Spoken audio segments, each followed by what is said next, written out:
Dipole moment. इससे पहले हमने डाइपोल मोमेंट के बारे में सीखा है। आज हम पढ़ेंगे कि डाइपोल मोमेंट यानी कि क्वांटिटेटिव पोलरिटी हमने हासिल कर ली या हमने मालूम कर ली तो उसके क्या यूजेस है। तो जनरली इसके जो हम पढ़ते हैं दो मेन एप्लीकेशन है। द फर्स्ट वन इज़ हम इससे मालूम कर सकते हैं परसेंटेज आयनिक करैक्टर को, परसेंटेज आयनिक करैक्टर। और सेकंड जो है हम उससे मालूम कर सकते हैं स्ट्रक्चर ऑफ द मॉलिक्यूल, वो हम बाद में डिस्कस करेंगे। पहले हम डिस्कस करते हैं परसेंटेज आयनिक करैक्टर को कि परसेंटेज आयनिक करैक्टर क्या है और डाइपोल मूवमेंट से हम परसेंटेज आयनिक करैक्टर कैसे मालूम कर सकते हैं। ठीक है, आयनिक करैक्टर हम कहते हैं जिस तरह हम कहते हैं कि पोलर बॉन्ड है या नॉन पोलर बॉन्ड है, तो पोलर में फिर आयनिक करैक्टर कितना है तो उसको मालूम करने के लिए हम डाइपोल मोमेंट से हम हेल्प लेते हैं। ठीक है, तो इससे हम क्या कर सकते हैं, इससे हम आयनिक करैक्टर मालूम कर सकते हैं। तो इसके लिए सिंपली एक फार्मूला है, वो हम लिखते हैं कि परसेंटेज आयनिक करैक्टर, परसेंटेज आयनिक करैक्टर जो है ये बराबर होता है म्यू, म्यू का मतलब है dipole moment, mu observed divided by mu ionic multiply by 100। इस फॉर्मूले से हम क्या कर सकते हैं, हम परसेंटेज आयनिक करैक्टर मालूम कर सकते हैं। अब इसमें ये म्यू ऑब्जर्व क्या चीज़ है और म्यू आयनिक क्या चीज़ है। तो म्यू ऑब्जर्व के लिए हम लिखते हैं कि म्यू ऑब्जर्व्ड का मतलब है, म्यू ऑब्जर्व्ड जो है एक्सपेरिमेंटली जब हम आयनिक करैक्टर मालूम डाइपोल मोमेंट मालूम करते हैं, experimental dipole moment, dipole movement. और एक हमारे साथ है म्यू आयनिक। तो ये म्यू आयनिक क्या चीज़ है, इसके लिए हम लिखते हैं यानी कि डाइपोल आयनिक। इसका मतलब है कि जब हम क्या करते हैं कैलकुलेटेड, एक एक्सपेरिमेंटल होता है एक कैलकुलेटेड होता है, कैलकुलेटेड डाइपोल मूवमेंट। अब ये कैलकुलेटेड डाइपोल मूवमेंट क्या चीज़ है, कैलकुलेटेड डाइपोल मूवमेंट वो है जो हमने सीखा था कि डाइपोल मूवमेंट हम मालूम कर सकते हैं formula Q multiply by R से। तो इस फार्मूले से हम जो आयनिक करैक्टर या हम जो डाइपोल मूवमेंट मालूम करते हैं उसे हम कहते हैं म्यू आयनिक। ठीक है, तो अब यहाँ पे फॉर एग्जांपल हमारे साथ हमने एक्सपेरिमेंट किया और देख लिया कि 6 पॉइंट जस्ट एग्जांपल पे कि म्यू ऑब्जर्व जो है वो म्यू ओ बी में सिर्फ लिख लेता हूँ, वो है 6.3 डिवाइड, जस्ट मैं एग्जांपल पे लेता हूँ, एक मॉलिक्यूल है और उसका डाइपोल मोमेंट इतना है और हमने कैलकुलेट किया यानी कि म्यू आयनिक जो है वो हमारे साथ फॉर एग्जांपल 9 dB आ गया। तो इस मॉलिक्यूल का परसेंटेज आयनिक करैक्टर क्या होगा। ठीक है, तो इसके लिए हम सिंपली वो फॉर्मूला अप्लाई करते हैं कि परसेंटेज आयनिक करैक्टर, परसेंटेज आयनिक करैक्टर बराबर हो जाएगा 6.3 divided by 9 divide multiply by 100। ठीक है, तो यहाँ पे ये डिवाइड के साथ कैंसिल हो जाएगा और यहाँ पे 6.3 डिवाइड बाई 9 और मल्टीप्लाई बाई 100 जब हम करते हैं तो इससे आ जाता है 70। तो परसेंटेज आयनिक करैक्टर जो है यहाँ पे वो है 70%। तो जो मॉलिक्यूल है इसका आयनिक करैक्टर कितना है, ये 70% आयनिक है। ठीक है, तो एक एप्लीकेशन तो ये हुआ कि हम क्या कर सकते हैं, हम इससे परसेंटेज यानी कि डाइपोल मोमेंट से हम परसेंटेज आयनिक करैक्टर को मालूम कर सकते हैं। एक एप्लीकेशन तो इसका ये हुआ। दूसरा एप्लीकेशन जो है वो हम कहते हैं कि इससे नंबर 2 जो एप्लीकेशन है, इससे हम स्ट्रक्चर ऑफ द मॉलिक्यूल को भी मालूम कर सकते हैं। स्ट्रक्चर ऑफ मॉलिक्यूल ये हम किस चीज़ से मालूम कर सकते हैं, ये हम डाइपोल मूवमेंट से। कैसे, तो हम एक्सप्लेन करते हैं कि डाइपोल मूवमेंट से हम स्ट्रक्चर ऑफ द मॉलिक्यूल कैसे कैलकुलेट करेंगे। ठीक है, हमने ये पढ़ा है कि डाइपोल मूवमेंट जो है it is a vector quantity. ठीक है, डाइपोल मूवमेंट क्या है, यहाँ पे डाइपोल मूवमेंट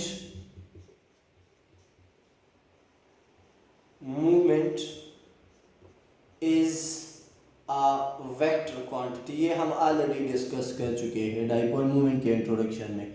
ठीक है, और हमने ये पढ़ा है कि ये हम एक एरो से रिप्रेजेंट करते हैं। कैसे, फॉर एग्जांपल हमारे साथ ए बी एक मॉलिक्यूल है और हमने पढ़ा था कि यहाँ से मोर इलेक्ट्रोनेगेटिव की तरफ ये एरो जाता है और लेंथ ऑफ द एरो जो है वो हमारे साथ क्वांटिटी को रिप्रेजेंट करता है और हेड ऑफ द एरो जो है ये इलेक्ट्रोनेगेटिव एटम की तरफ होता है, यानी कि ये हमें डायरेक्शन रिप्रेजेंट करता है कि इलेक्ट्रॉन किस की तरफ जो है अट्रैक्ट हो रहे हैं।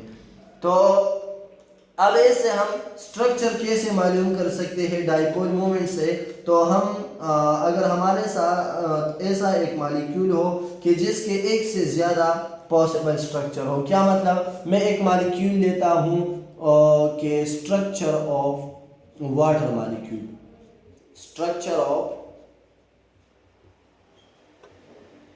वाटर मॉलिक्यूल, वाटर के मॉलिक्यूल का स्ट्रक्चर हम इससे कैसे कैलकुलेट कर सकते हैं। ठीक है, तो इसके लिए वाटर के 2 पॉसिबल स्ट्रक्चर है। जितने पॉसिबल स्ट्रक्चर होते हैं पहले वो लिख के आप लोग, यानी कि ओ जो है सेंट्रल एटम होता है, एक H इससे एक साइड पे और दूसरा H यानी कि हाइड्रोजन एटम दूसरे साइड पे अटैच है। अब यहाँ पे दूसरा जो इसका स्ट्रक्चर है, according to the valence shell electron pair repulsion theory, एक हाइड्रोजन इसके इस साइड पे और एक हाइड्रोजन इस तरह से यहाँ पे अटैच होगा। अब डाइपोल मूवमेंट को हम कैसे रिप्रेजेंट करते हैं, ऑलरेडी मैंने डिस्कस किया कि मोस्ट इलेक्ट्रोनेगेटिव इन दोनों में कौन सा है, ऑक्सीजन है। तो डाइपोल मूवमेंट के लिए हम इस तरह से एक एरो हाइड्रोजन से डालेंगे ऑक्सीजन की तरफ और यहाँ से भी हाइड्रोजन से क्या करेंगे, इलेक्ट्रॉन जो है वो ऑक्सीजन की तरफ ही जाएंगे इस तरह से। ठीक है, और बिल्कुल यही सिचुएशन जो है इस स्ट्रक्चर के लिए भी होगा, यानी कि इसका डाइपोल मूवमेंट जो है इस तरह से रिप्रेजेंट होगा। ठीक है, अच्छा अब क्या है, जिस तरह आप लोगों ने हेड टू टेल रूल में पढ़ा है कि वेक्टर क्वांटिटी की एडिशन जो है वो हम कैसे करते हैं, हेड एक एरो का हेड और दूसरे का टेल मिलाते हैं। तो इसके लिए हम क्या करेंगे, ये एक एरो हो गया हमारे साथ और ये दूसरा एरो क्या करेंगे, इसका टेल दूसरे के हेड के साथ मिला लेंगे। तो आप लोगों ने पढ़ा है कि जब 2 वेक्टर क्वांटिटीज हो और वो मैग्नीट्यूड में सेम हो और डायरेक्शन में अपोजिट हो तो इसका रिजल्टेंट जो है वो हमेशा क्या आएगा, 0 आएगा। तो यहाँ पे अगर हमारे साथ डाइपोल मूवमेंट बराबर हो 0 का तो वाटर का स्ट्रक्चर क्या होगा, लीनियर स्ट्रक्चर होगा। और दूसरे डायरेक्शन पे अगर हम देख लें तो एक एरो जो है वो इस तरह से इस डायरेक्शन में है, जबकि दूसरा एरो जो है वो यहाँ पे अगर हम इसका टेल दूसरे के हेड के साथ मिला ले तो वो इस डायरेक्शन में है। तो मतलब ये है कि यहाँ पे डाइपोल मूवमेंट जो है it will be greater than 0, यानी कि 0 के बराबर नहीं होगा। ठीक है, तो जब हम एक्सपेरिमेंटली डाइपोल मूवमेंट की वैल्यू फाइंड आउट करते हैं तो वाटर का जो डाइपोल मूवमेंट है वो बराबर होता है 1.84 डिवाइड, ये क्या है, ये डाइपोल मूवमेंट है, किसका है, ये वाटर के मॉलिक्यूल का है। कहाँ से आ गया, ये हम एक्सपेरिमेंटली जब एक्सपेरिमेंट करते हैं तो ये वैल्यू हमारे साथ आती है। अब यहाँ पे अगर हम देखते तो डाइपोल मोमेंट जो है वो 0 से ग्रेटर है, यानी 0 के बराबर नहीं है। और हमने पढ़ लिया कि अगर वाटर का स्ट्रक्चर लीनियर हो तो डाइपोल मोमेंट 0 होगा,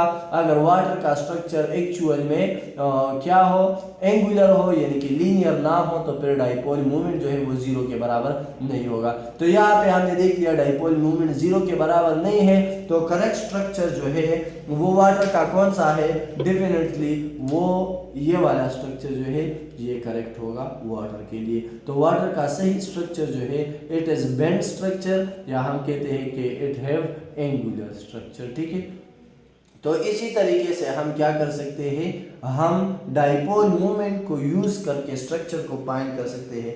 एक दूसरा एग्जांपल है हमारे साथ structure of the carbon dioxide, structure of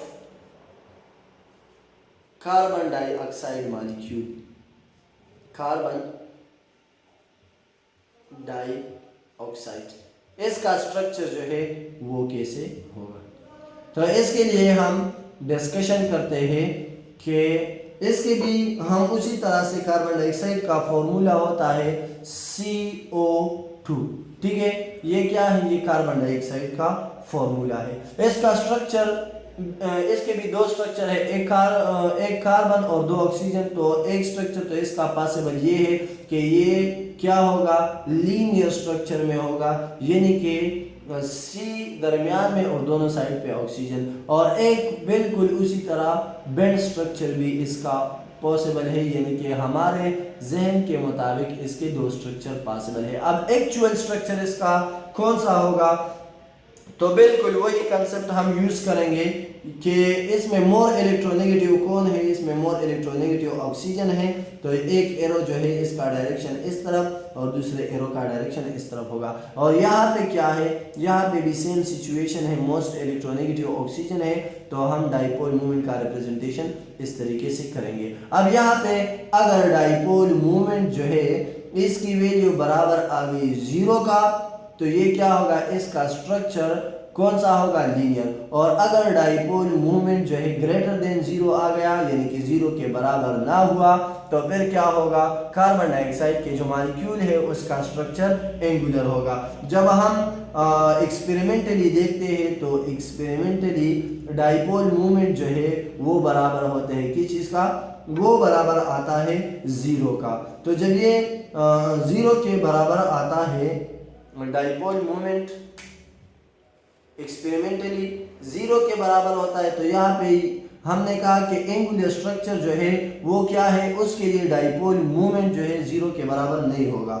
और ये लीनियर स्ट्रक्चर जो है इसके लिए डाइपोल मोमेंट 0 के बराबर होगा। तो एक्सपेरिमेंटली 0 आता है, तो हमारे साथ जो करेक्ट स्ट्रक्चर है कार्बन डाइऑक्साइड का वो कौन सा है, it is of linear structure. तो कार्बन डाइऑक्साइड का लीनियर स्ट्रक्चर है यहाँ पे।